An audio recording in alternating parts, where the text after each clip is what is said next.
ఆది శంకరాచార్యులు అందరం గురుభక్తి చేయాలి అని అన్నారు. గురువు అంటే ఎవరు? ఏ గురువు గారు తనకు ఏమి ప్రతీక్ష కాకుండా జనాని కోసమే పాడుపడ్డారో ఆయనే రావాలి అన్నారు. ఆయన అనేక ఊరికి పోయినంత క్షేత్రాలనంతా చేసినారు. కేదార్ అంతా వెళ్ళారు, బద్రి అంతా వెళ్ళారు.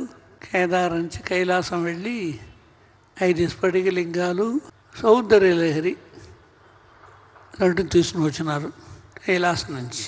తీసుకుని వచ్చే లోపల యోగలింగాన్ని కేదార్లో పెట్టారు, వరలింగాన్ని చిదంబరంలో పెట్టారు, భోగలింగాన్ని కూడలిలో పెట్టారు, యోగలింగాన్ని తన పూజకి తానే పెట్టుకున్నారు.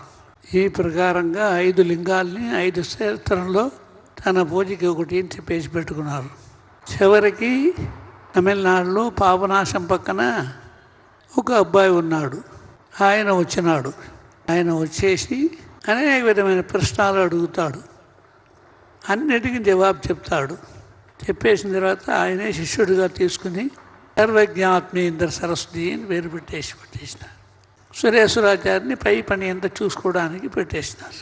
కంచిలోనే సమాధి పొంది ఆ పీఠమే కంచికామకోటి పీఠం అని చెప్పుకుని వస్తుంది. ఈనాడు వరకు వచ్చినాం.